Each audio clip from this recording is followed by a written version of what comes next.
We continue to operate one of the most robust arms export control regimes in the world. This case revealed that nothing could be further from the truth. This case has exposed the total lack of any care and attention which government has paid to the humanitarian crisis in Yemen. It has actually shown a system based on government purposefully avoiding learning about the violations of international law which are happening. I think we should talk about what these violations of international humanitarian law are, because it can sometimes just look like a set of legal lingo and numbers, but what these are in real terms is people's lives. We're talking about the bombing of schools, we're talking about the bombing of hospitals, we're talking about the destruction of vital civilian infrastructure, and that's been taking place every single day. Since the war began in 2015, there's been over 20,000 airstrikes, and each of these airstrikes has hit something.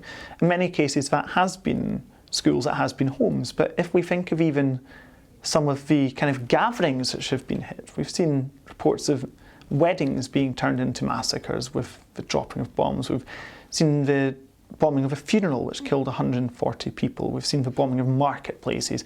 We've seen the bombing of celebrations. We saw the bombing of a school bus which killed 46 children. And each of those people being killed is a real person like you or I. It's people who've got hopes, who've got dreams, who've got lives, and these have been brought to an end in many cases by weapons made here in the UK. It should never have taken a 4-year-long legal process brought by campaigners to force the government to follow its own arms export regulations, its own controls. It should not take a 4-year legal process to force the government to follow its own laws. And Parliament hasn't sufficiently held government to account, government hasn't sufficiently held itself to account. And in that 4-year period, tens of thousands of people have been killed in Yemen, and many of them have been killed with UK-made fighter jets, UK-made bombs and UK-made missiles, which have played an utterly central role in the bombardment and an utterly central role in the destruction. The case which we've been pursuing is very specific to weapons which are going to the Saudi regime to use in Yemen, although I think it sets a vitally important precedent which lays down the grounds to challenge future arms sales as well to other countries, not just Saudi Arabia. What the judges concluded was that the Secretary of State who had licensed those arms sales, which is Minister for International Trade, but also the Foreign Office Secretary as well, what the judgment found was that they had acted in a manner which was irrational and therefore unlawful, to quote the verdict itself. And what that means is that the process they followed was not compliant with the UK's own arms export criteria. And if the process has been illegal, therefore so have the arms sales which came as a result of them. That's why what this verdict has done is that it's put a suspension on future arms sales. It has also forced the government to do an assessment of the arms sales it had previously allowed, but doing so properly, taking a specific view on if Saudi forces had violated international humanitarian law in the past, which the UK government has said is not its role, it should not be investigating this. Well, the courts have told it that it must investigate this, and then making those decisions again. And this is where it's vitally important that the pressure is kept up, because of course the government may decide to just whitewash this. If the Saudi government says they're respecting human rights, do we then ignore all evidence on the ground in Yemen and continue to sell weapons to this regime, which has led to this appalling death toll already in this conflict? The judgment isn't about whether the government made the right or wrong decisions, but about the decision-making process and whether it was rational. So we are considering the implications of the judgment alongside the permission to appeal that we're seeking. And while we do this, we won't grant any new licences for exports to Saudi Arabia and its coalition partners, which might be used in the conflict in Yemen. We believe that if they do launch an appeal, it will be unsuccessful. We believe they will lose again. But it's no surprise that they are launching it, because the government has done everything it can to maintain arms sales to Saudi Arabia. It's not just this government, it's previous governments as well. And it's no surprise that they're going to try to do everything they can to maintain those sales, because to BAE Systems and the arms companies, this is worth billions of pounds, and to the UK government, this is a relationship which they've been building up for 40 years of the Saudi dictatorship. And it's not just been Conservative governments either. If we look at the past record of Labour governments, Tony Blair was just as happy to sell weapons to Saudi Arabia as David Cameron was. He was just as happy as Margaret Thatcher was. And when you had coalition governments, they followed much the same policy. In fact, when the war in Yemen began, the minister who was responsible for signing off on the very first arms sales for the war was Vince Cable. Now, Vince Cable's view has changed subsequently. He told The Guardian that he was misled by Michael Fallon and by civil servants into supporting these arms sales, and he welcomed our verdict last week. But of course, this is a very long-standing policy, and the kind of lobbying which Vince Cable hinted at having received himself shows the level of influence that the arms companies have over proceedings and have over government as well. So this is something which is going to be fought tooth and nail by the arms companies and fought tooth and nail by the UK government as well. We now have a precedent of the government being challenged on the legality of arms exports and losing. And that doesn't just mean that the government has assessed arms exports to Saudi Arabia incorrectly for years, because they've almost certainly applied the exact same processes elsewhere as well. So it does open the doors to thinking about future challenges to future arms sales to other countries as well, and having this legal precedent which can be cited. And that's one of the reasons why the government will be appealing it, because they want to try and overturn that precedent. We're disappointed that the court found against the government on one ground, and we will be seeking permission to appeal this judgment. I've no doubt that the confirmation that these arms sales have been not just immoral but also illegal is something which will fuel a lot of activists, because a lot of people will be rightly appalled that the government wasn't just signing off on immoral deals for years, it's also been signing off on utterly illegal ones.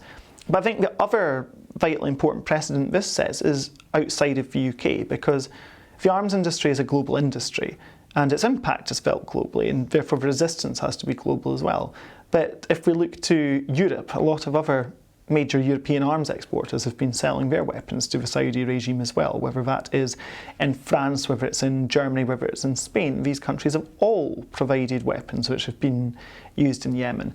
And they're also all governed by the European Common Position, which came up an awful lot in our verdict. And if our verdict can play any part in informing cases and reviews in other countries, and all the better for it. And actually, this is a really important thing we've seen over the last couple of months, is that kind of international movement, whether it's been the dockers in Italy who blocked weapons from going out to Saudi Arabia, or whether it has been the moves we've seen in the US Congress and the US Senate, which have both firmly opposed the US's role in the war. I mean, Donald Trump will almost certainly veto what Congress and Senate have done, but the fact they've done it is utterly unprecedented and would not have happened 4 years ago. The DSEI Arms Fair takes place every 2 years in East London. It's one of the biggest arms fairs in the world. It's due to take place this September. And Saudi Arabia and a lot of the other countries who are involved in the coalition in Yemen have been in attendance every year for as far back as you could care to go. Because we have to remember, Saudi Arabia isn't just a buyer of UK arms, it's the biggest buyer in the world of UK arms. It accounts for about 40% of all UK arms exports actually over the last 5 years or so. And Saudi Arabia always sends a large delegation to the arms fairs, and it'll be interesting to see if they do that again this year, because I think this year is going to be the biggest opposition to date against any arms fair.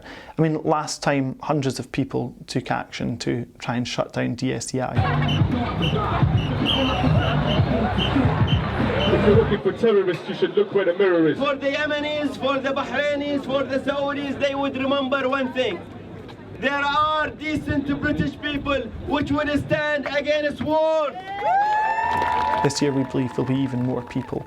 And it's vitally important that we do, because DSEI brings many of the world's most repressive militaries to London, where they have the red carpet rolled out for them, they have all the arms companies glad-handing them, they get speeches from government ministers, they get greeted by civil servants, all with one purpose, which is to sell as many weapons as possible. And And those kind of events are a large part of the machinery which keeps the arms industry going. They're a large part of the relationship between government and arms companies and between arms companies and buyers. So they're vitally important to the arms trade. But they're also a vitally important platform which activists can use to expose the arms trade and to undermine the work of the arms trade. This year there will be a whole week of action in the week preceding the arms fair to stop the equipment from getting in the first place, but there will also be actions taking place against the arms fair while it's happening. And we will be doing everything we can to expose the terrible deals which are taking place there. Because actually what we have to remember is that the lifespan of weapons is very often longer than the lifespan of governments. It's very often longer than the lifespan of the political context it's sold into. And what that means is that the arms sales being supported at DSEI this year could be used to fuel humanitarian abuses for years and years to come.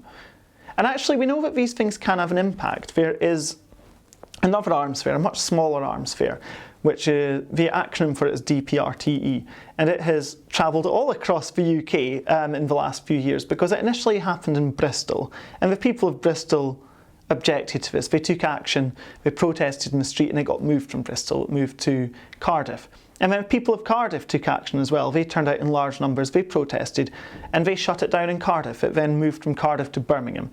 And then in Birmingham, it didn't even take protest. It took the threat of protest and the announcement that people would be taking action against it for it to be removed from Birmingham as well. Eventually, it took place this year in a much diminished capacity on an airbase in Farnborough, where it happened behind lots of CCTV and barbed wire. And I think the message which was sent is that nobody wants these events happening in their neighbourhood. Nobody wants them on their doorstep, because the more people who find out about the arms trade, the more people are utterly appalled by it.